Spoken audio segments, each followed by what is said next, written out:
Hello and welcome to the program Sula's Big Adventures with me, Sula. Today I'm going to talk about the iOPTRON HAZ46 telescope mount.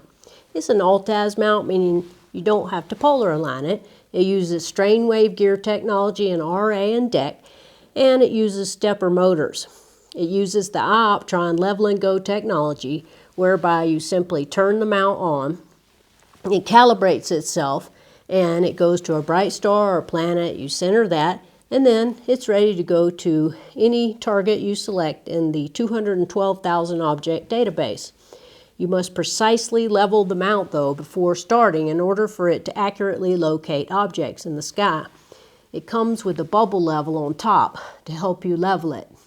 The mount comes with a dual saddle that can accommodate both Vixen style and Losmandy D style dovetail bars. The mount is shipped with the saddle on the side of the mount with just a 1-inch clamp to secure your telescope or binoculars. And that is one of my complaints about this mount. The clamp seems inadequate for a big telescope. iOPTRON claims that this mount can hold 44 pounds worth of payload, while the mount itself only weighs 12 pounds, which is an incredible weight to payload ratio. I bought the HAZ46 mount hoping to put a 10-inch Meade Schmidt-Cassegrain telescope on this little mount. That telescope weighs 26 pounds, but I weighed it with a diagonal, an eyepiece, and a finder scope on it, and then it weighed 29.9 pounds, which is a lot for this tiny little mount, but well within iOPTRON's claimed 44-pound capacity. Unfortunately, I was not able to hold a 30-pound telescope in one hand while tightening a clamp with the other hand, which had all the telescope's weight on it. So I had no choice but to move the saddle to the top of the telescope and make the saddle level. And by the way, you must turn the telescope on in order to change the position of the saddle. It's pretty easy to move the saddle to the top, though. You just take out 4 screws in the saddle, and then you screw those into the top of the saddle where there are 4 holes. They recommend a mini pier for heavier telescopes, but you must purchase that separately, and you must buy a tripod separately because it doesn't come with one. I already owned the mini pier and the carbon tripod that fit onto this HAZ46 because I previously owned the HAZ31 mount. However, that mount was stolen, so I decided to replace the stolen HAZ31 with the HAZ46. I asked iOPTRON if they would loan me an HAZ46 to review, and they said they didn't have any to loan. So I bought this one myself with my insurance money from the stolen mount. And the HAZ46 fits on the tripod, which I had because it wasn't stolen. And so I put the mini pier on the HAZ46 because I thought that the 10-inch telescope would be too heavy otherwise, but it made it too high, and the saddle was above the mini pier, and it was still very difficult to get the 30-pound telescope onto the saddle with it so high. So I took the mini pier off and I just attached the mount directly to the tripod. I was extremely paranoid that this mount was going to drop my 10-inch telescope. But since attaching that big telescope to this mount with the 1-inch clamp, it was only feasible with it attached directly to the tripod. That's what I've decided to do. I emailed iOPTRON support, which was very responsive and helpful, and I asked them if there was a replacement saddle for the HAZ46 since the clamp seemed woefully inadequate for a 30-pound telescope. The technician John told me that I could buy a dual saddle Vixen/Losmandy dual dovetail saddle that comes with 2 clamps instead of 1. I checked on their website and it's $178, and that seemed like a lot to me, so I decided to just stay with the 1 clamp stock saddle for now, but I may change my mind later just to have peace of mind. The mount comes with the Go2 Nova hand controller, which you can use to operate the mount. You must first install a 2032 battery that you must supply yourself, or you can control the mount with a computer either via ASCOM or Commander for a Windows PC, or a third-party Indie driver, or for Mac software, or you can use a smartphone or tablet with the Commander Lite app, or you can use Sky Safari or other app, or a Raspberry Pi. I'm content to use the hand controller though to operate the mount because that works better in cold weather. I'm already familiar with this controller from my other mount, and I've found that it works fine, for me anyway. And I just like hand controllers for some reason. The mount has built-in GPS and Wi-Fi via the hand controller, so the mount knows where it is as soon as you turn it on, which is nice. It knows your latitude and longitude, but it came from the factory thinking it was still in China, and it had the time set to UTC plus 480, so I had to change it to minus 420, which is the time zone for Montana. The hand controller has a USB port for firmware upgrades and for computer control. The mount also comes with the power cable, and you can attach the power cable to your garage outlet or your house's electric outlet, or you can use a portable battery that uses 12 volt. The mount has a power off brake in case you lose power while viewing, so that it remembers where it was pointed when it lost power. In addition, you can hit any button on the hand controller to stop it if it suddenly goes haywire. The saddle has two arrows. One is for the direction for your binoculars, and the other is for telescopes, which I found odd. The first time I turned the mount on with the telescope on it, I hadn't noticed that the time zone was wrong, and the mount thought it was still in China, and so the mount started to point my telescope to the ground. I was prepared to sacrifice my body and leap under the mount to save my telescope should the 1-inch clamp fail or some other fiasco occur, but I quickly hit the 0 button on the hand controller and stopped the mount immediately. It's useful to have the hand controller in your hand ready for an emergency and ready to hit any button to stop for any reason. I was not entirely sure if the telescope diagonal would clear the tripod legs when the mount started up, because what happens when you turn the mount on is that the mount points the telescope to the zenith, and then it rotates 360 degrees in order to calibrate itself. But it did clear the tripod even without the mini pier installed. The mount cost $2,898 US, and the mini pier and tripod must be bought separately. The mini pier is $148 and the carbon fiber tripod is $328, so it's a fairly expensive mount. But it's so lightweight, and if it works with my 10-inch telescope, then it'll be just what I was looking for. The only other mount that I own that can handle a 30-pound telescope is my Skywatcher EQ6R Pro mount, which weighs 38 pounds, and the tripod is 16.5 pounds. So that mount weighs more than the HAZ46 when you include the tripod, and that's not including the counterweights, which you must use with an equatorial mount. The EQ6R Pro is a very fine mount, very accurate, but not in the least bit portable. So I never put it in the car to take to dark sky sites, which is what I'm hoping to do with the HAZ46 mount with the big whopping telescope. So after it gets dark, I'll test out the HAZ46 mount to see how it performs with an enormous heavy telescope on it. And I'm not even at the maximum payload of this mount, which iOPTRON says is 44 pounds. The technician at iOPTRON told me that iOPTRON tested this mount with 2 telescopes on it on a dual telescope saddle that weighed 44 pounds and that it performed well. But I'm going to try it out myself with the 30-pound setup and come to my own conclusion. I'll be back when it gets dark to test it out, and after I test it out for a few days, then I'll give you my final opinion about the HAZ46 telescope mount from iOPTRON. As long as you have the correct information in your hand controller, it has a GPS and it'll pick up your latitude and longitude, but make sure that it has your correct UTC, Universal Time, because it comes thinking it's in China, or mine did.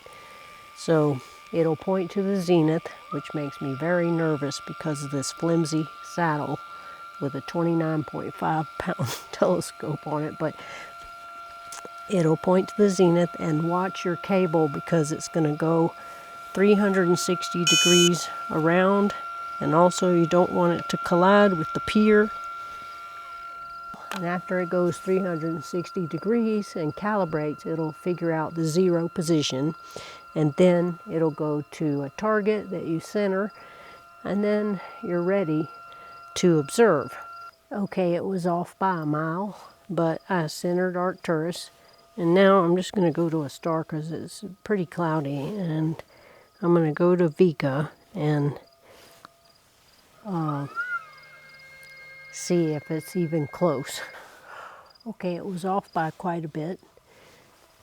Let's go back to Arcturus and see if it's more accurate this time than it was the first time.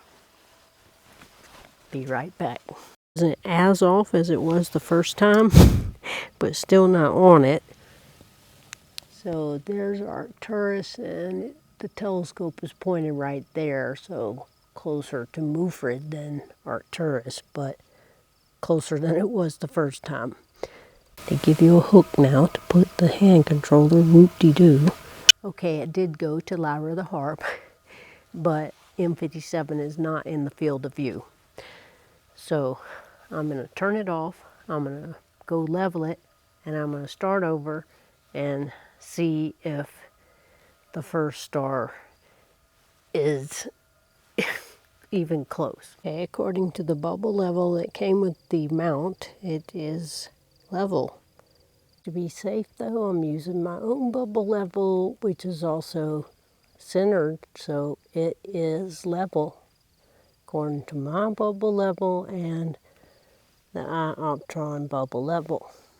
Okay, now that I've confirmed that it is level, I'm going to turn it on again and let it calibrate again and go to the first target and see how close or far away it is. Chose Arcturus, and it's only off by not very much, about that much. Okay, after leveling it with my own bubble level and the bubble level that came with it, it was not too far from Arcturus, the first star it chose to calibrate, and then I asked it to go to M4, and it was at least in the field of view, not too far away. So leveling is critical, and so I think it did pretty well. But the conditions are not very good, so I'll leave it at that. I'm out here for another night of testing of the HAZ 46 telescope mount on pointing and tracking accuracy. It's extremely windy this evening, so I'm too scared to put my 30-pound telescope on here for fear it could get blown over. But I leveled it with my own bubble level, and it's level. And so I'm going to put a 115 millimeter refractor on it. Instead, I weighed it, it weighs 13.3 pounds, so not even half as much as my 10-inch telescope. So I'm going to put it on now and turn it on and ask it to go to some targets and see how accurate it is.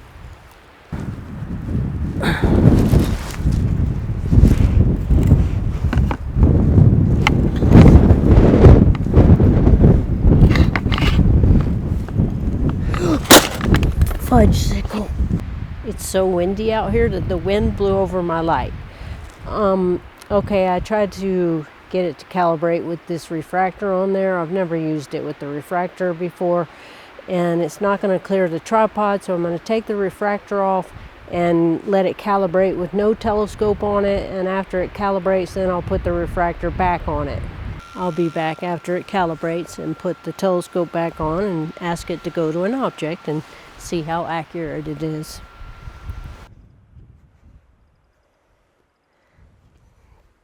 It chose Vega for the alignment It was not even close to Vega, but I centered it. Now I'm going to ask it to go to M4 and just see if it's even remotely close. It's very quiet when it slews, which is nice, but it'd be even nicer if it could be accurate. No, it is a mile away. A mile away. It's nowhere near M4. This is terrible. Okay, this is terrible. Okay, it gets an F on the alignment star and an F on the first object. Okay, it chose Arcturus as the alignment star. Sometimes it'll choose a planet, but there aren't any planets. And Arcturus was right at the edge of the field of view, so not bad. So I just asked it to go to a star, to Vega, and let me see if Vega is in here. Okay, Vega was not centered. It was at least in the field of view. So I'm going to ask it to go to an object now. I'm just going to choose something. I'm going to ask it to go to M4 and see if it can at least get it in the field of view. Should be centered, but let's see what it does. It's at the edge. It's at least in the field of view, but why isn't it centered? I checked the bubble level. It was level, and M4, and this is a 40 millimeter eyepiece, so I'm at a very low magnification, and so it can fit a lot in the field of view, and even then M4 is way at the edge. Okay, I'm done with my testing. I asked it to go to 6 stars. Each star was in the field of view. One was centered, Doobie. Every other star I went to was at the edge of the field of view. Locating accuracy, I give it an F.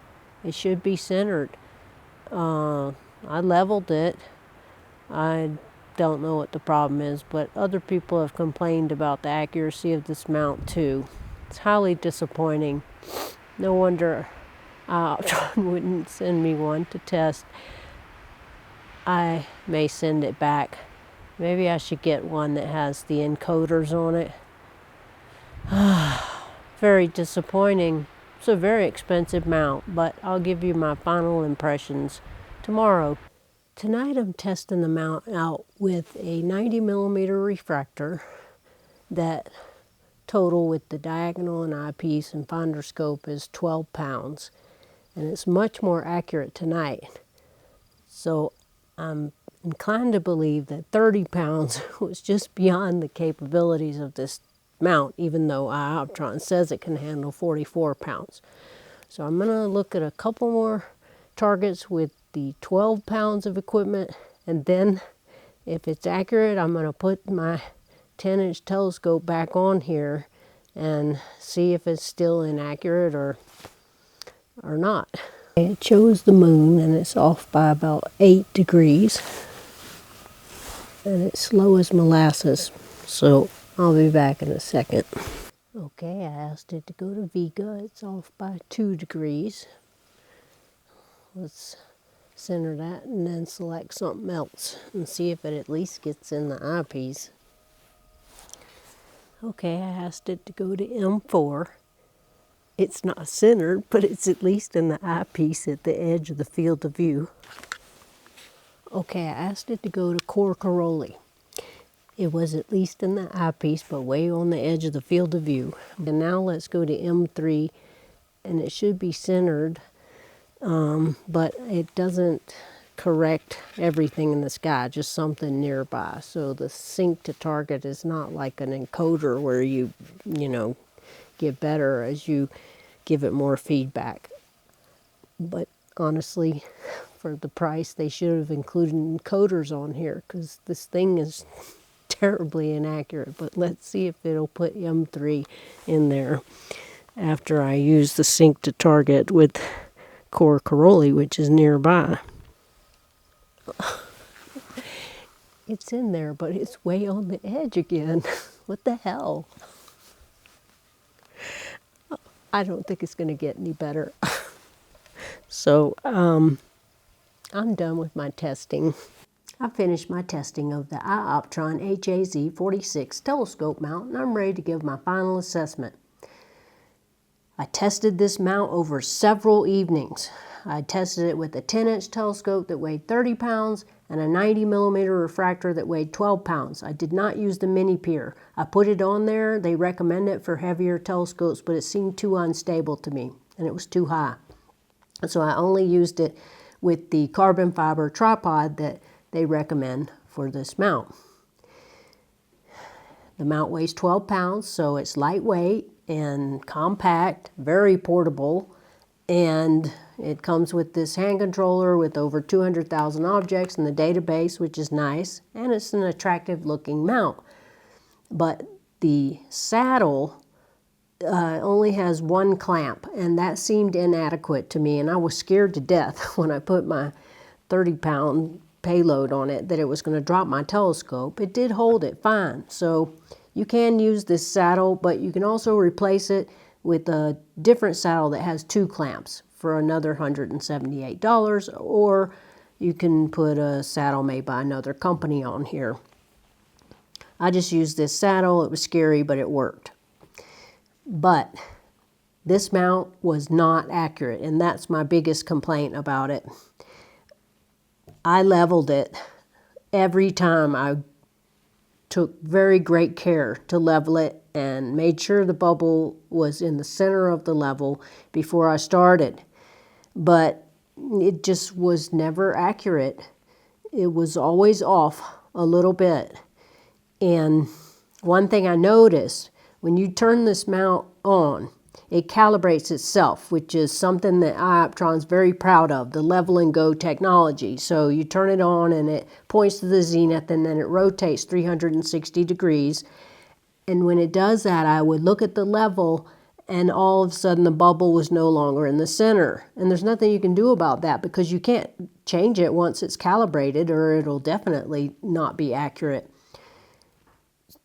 So iOPTRON claims it can hold 44 pounds. It can hold it.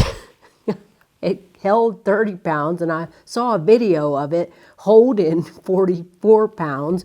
But holding it and pointing accurately are two different things. Yes, it can hold 44 pounds, or in my case 30 pounds, but it was not accurate, and I leveled it. I think that once it has that much weight on it, it's going to no longer be leveled. There's no way around that. That's what I think. I believe that for this price point, over $2,800 just for the mount, not including the mini pier, the carbon fiber tripod, or a different saddle, that they really need to put encoders on this mount. It just is more like an expensive tracker to me that holds a lot of weight. So I only give it 3 stars. I am very disappointed, actually. I bought it hoping for it to be my travel mount, and I was going to take it on a trip to a dark sky site, but I don't trust it. I don't want to get out in the middle of nowhere in a Portal 1 with this mount and have it be that inaccurate. So 3 stars for the HAZ46 mount.